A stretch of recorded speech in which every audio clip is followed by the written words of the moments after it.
యాదాద్రి భువనగిరి జిల్లా సంస్థ నారాయణపూర్ మండల కేంద్రంలో కస్తూర్బా గిరిజన పాఠశాలలో ముఖ్యమంత్రి రేవంత్ రెడ్డి జన్మదిన వేడుకలను కేక్ కట్ చేసి ఘనంగా నిర్వహించారు. అనంతరం విద్యార్థులకు ముఖ్యమంత్రి రేవంత్ రెడ్డి అభిమాని కాంగ్రెస్ పార్టీ జిల్లా సంయుక్త కార్యదర్శి దంటిక అశోక్ యాదవ్ 10,000 విలువగల క్రీడా సామాగ్రిని పాఠశాల యాజమాన్యానికి అందజేశారు.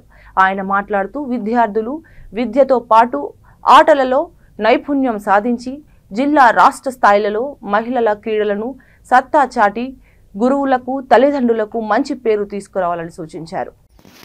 తెలంగాణ సీఎం అయిన గురుకుల పాఠశాలలకు ఎక్కడైనా ఏ స్పీచ్లలో అయినా కానీ దేశ భవిష్యత్తు కానీ రాష్ట్ర భవిష్యత్తు కానీ గ్రామ పంచాయతీల నుంచి అయినా ఎక్కడి నుంచి అయినా కానీ గవర్నమెంట్ స్కూల్లో నుంచి వచ్చిండు ఆయన. చిన్న స్థాయి నుంచి పెద్ద స్థాయికి ఎదిగిండు ఆయన. కొండారెడ్డిపల్లిలో ప్రైమరీ స్కూల్లో చదివి జెడ్పిహెచ్ఎస్ హై స్కూల్లో చదివి గవర్నమెంట్ స్కూల్లోనే చదువుకొని ఒక చిన్న స్థాయి నుంచి రాష్ట్ర సీఎం దాకా ఎదిగింది.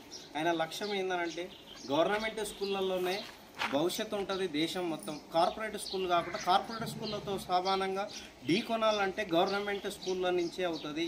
ఇంకా నెక్స్ట్ 5 years తర్వాత అయినా గవర్నమెంట్ స్కూల్లో చదివిన వాళ్ళకే గవర్నమెంట్ జాబ్లు వచ్చే అవకాశాలు అయినా తీసుకురానికి రేవంత్ రెడ్డి గారు చాలా ప్రయత్నం చేస్తుంది.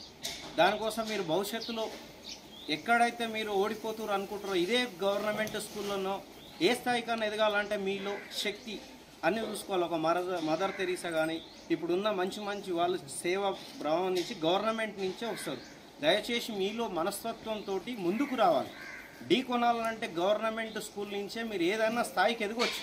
మీలో పట్టుదల పెట్టుకోవాలి. దాన్ని ఎప్పుడు కించపరిచేలా చూడొద్దు. ఎదటి వాళ్ళు మీరు పెద్ద స్కూల్లో పోతుండు కార్పొరేట్ స్కూల్లో పోతుండు లక్షలు కోట్లు పెడుతురని కాదు. ముత్యాలు ఎక్కడైనా సరే మట్టి నుంచే వెళ్తుంది. గవర్నమెంట్ స్కూల్లో నుంచే రేపు భవిష్యత్ మీద ఉంది. దయచేసి ఆలోచించి మీరు బంగారు బాట భవిష్యత్తు కోసం ఆలోచించాలి. ఎక్కడ కించపరిచి బాధపడద్దు. తల్లిదండ్రులకు దూరమైనవని లేకపోతే మాకు టైంకి ఓవర్లేరని. ఇక్కడున్న సార్లు టీచర్లే మీ తల్లిదండ్రులు దేవుళ్ళతో సమానం. మీరు మనస్ఫూర్తంగా ఆలోచించి దైవంతో ముందు పోయి స్టడీలనే నంబర్ 1 కావాలని నా కోరిక.